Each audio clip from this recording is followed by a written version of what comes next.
जय हिंद दोस्तों, कैसे हैं आप सब। आज हम हिमाचल प्रदेश के कांगड़ा जिले में स्थित धर्मशाला और मैक्लोडगंज हिल स्टेशन की बात करने जा रहे हैं। दोस्तों, यदि आप धर्मशाला जाने की योजना बना रहे हैं, उसके साथ ही साथ आप मैक्लोडगंज भी जाने की योजना बना रहे हैं, तो ये वीडियो आप लोगों के लिए काफी यूजफुल होने वाली, क्योंकि आज की इस वीडियो पे मैं आपको बताने वाला हूँ कि हिमाचल प्रदेश के धर्मशाला और मैक्लोडगंज को आपको कैसे एक्सप्लोर करना है, आपको कहाँ पे अपना होटल स्टे बनाना है, धर्मशाला में कौन कौन से साइट सीइंग है, साथ ही साथ मैक्लोडगंज हिल स्टेशन में भी आपके कौन कौन से साइट सीइंग कवर होंगे, और साथ ही साथ जानिए कि हमको धर्मशाला में खाने पीने की क्या बंदोबस्त है, हमको किस तरीके से अपने सारे लोकल साइट सीइंग एक्सप्लोर भी करना है। तो चलिए बिना विलंब के हम वीडियो को आरंभ करते हैं और सबसे पहली बात करते हैं कि हमको धर्मशाला कैसे पहुंचना है।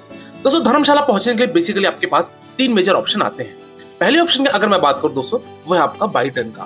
दोस्तों, यदि आप ट्रेन से आना चाहते हैं तो देश के विभिन्न शहरों से, विभिन्न राज्यों से आपको नजदीकी जो धर्मशाला का रेलवे स्टेशन है वो है यहाँ का पठानकोट कैंट रेलवे स्टेशन।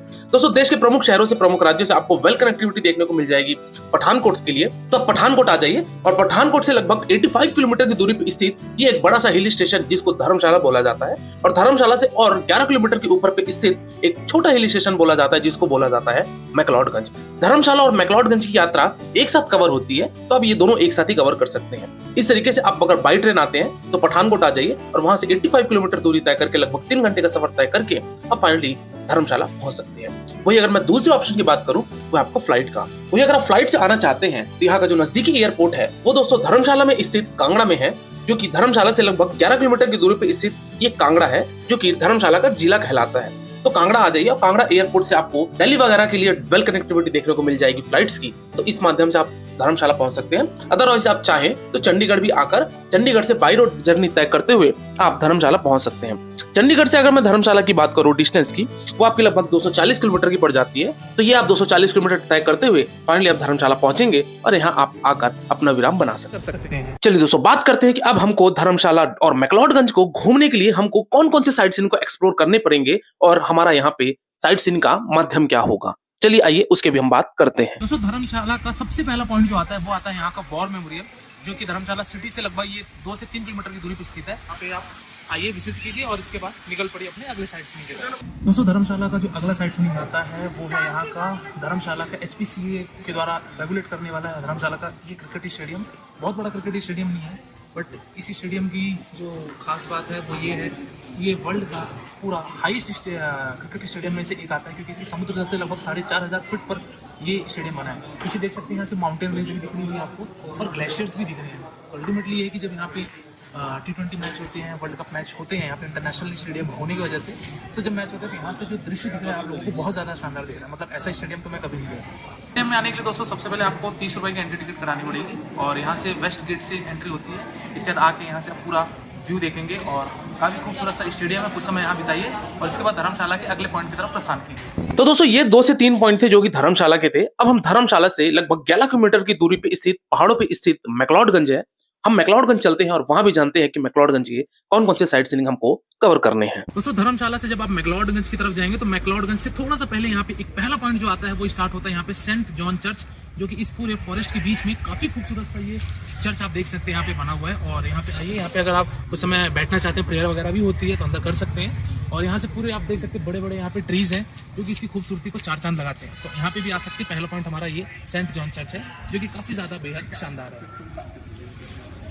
दोस्तों, मैक्लोडगंज का जो अगला पॉइंट आता है वो एक धार्मिक स्थल यानी कि एक भागसू नाग टेम्पल है, जो कि बहुत प्राचीन मंदिर हमारा ये भोलेनाथ का मंदिर है, ये समर्पित है। यहाँ पे अभी ऑफ सीजन पे आएंगे तो ज़्यादा भीड़ आपको देखने को नहीं मिलेगी, लेकिन क्रिसमस है या फिर न्यू ईयर पे या महाशिवरात्रि पे आएंगे तब यहाँ पे बहुत ज़्यादा भीड़ होती है। और मेरे पीछे देख सकते हैं ये है भागसू नाग का टेम्पल। यहाँ पे आप जाके दर्शन कीजिए। अंदर का दृश्य नहीं दिखा सकता क्योंकि मोबाइल कैमरा वर्जित था।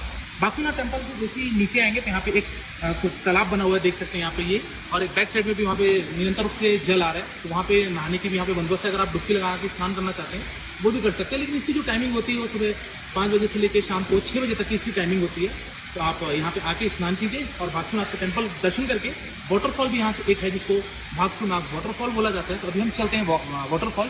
थोड़ा सा हमको ट्रैक करके जाना पड़ता है, तो चलिए वाटरफॉल चलते हैं, वहाँ चल के दिखाते हैं कि वहाँ का दृश्य कैसा था। एक चीज़ और बताना चाहूँगा कि भागसूनाथ टेम्पल आने के लिए पार्किंग से आपको लगभग 200-300 मीटर थोड़ा सा मार्केट से गुजरते हुए आपको आएंगे तो यहाँ पे ये टेम्पल पे पानी पहुँचेंगे। चलिए अभी चलते हैं हम लोग भागसूनाथ के वाटरफॉल पे। दोस्तों भागसूनाथ वाटरफॉल जाने के लिए ये रास्ता हमको ट्रैक करके जाना पड़ता है। 1 किलोमीटर की टोटल ट्रैकिंग है। दोस्तों धर्मशाला में एक रोपवे भी है जो कि धर्मशाला रोपवे के नाम से जाना जाता है। यहाँ पे दोस्तों अगर आप रोपवे लेते हैं तो यहाँ पे आपको आने और जाने का एक सिटी टूर होता है। अगर आप आने जाने का अगर आप रोपवे का पर पर्सन कॉस्ट बोलेंगे तो 800 रुपए का होता है। वही अगर आप केवल वन वे या फिर एक साइड का रोपवे लेते हैं तो अब आपको 550 रुपए देना पड़ता है। तो इस तरीके से अगर आप सिटी टूर करना चाहते हैं, पूरे धर्मशाला से एक माउंटेन एरियल व्यू देखना चाहते हैं, तो आप रोपवे के माध्यम से भी ये वाला पार्ट कर सकते हैं। तो दोस्तों धर्मशाला और मैक्लोडगंज का जो लास्ट पॉइंट आता है वो यहाँ का है दलाई लामा टेम्पल।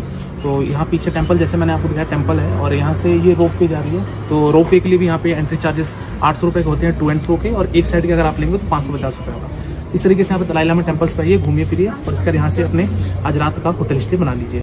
धर्मशाला का दोस्तों एक और यहाँ पे पॉइंट भी कह सकते हैं जो कि ये डल लेक कहलाता है। तो मैक्लोडगंज और धर्मशाला की लोकल साइट सीइंग करने के बाद अब अगर आपको शाम को शॉपिंग करना है या फिर अगर आप मार्केट घूमना चाहते हैं, कुछ स्ट्रीट फूड ट्राई करना चाहते हैं, तो ये मैक्लोडगंज का आपका मार्केट काफी ज्यादा अनोखा रहेगा, क्योंकि यहाँ की जो मार्केट है वो काफी ज्यादा लाजवाब हो जाती है। रात के वक्त पे यहाँ पे आप आइए और मैक्लोडगंज के मार्केट को घूमते हुए, कुछ स्ट्रीट फूड भी ट्राई करते हुए, शॉपिंग वगैरह करते हुए आप ये सारी चीजें कवर करके आप फाइनली आप उस रात अपने होटल पे विराम दे दीजिए। और डे नंबर 3 में आप धर्मशाला से निकल के या तो आप चले जाइए अपने डलहौजी, जो कि आपका नेक्स्ट साइट सीइंग आता है,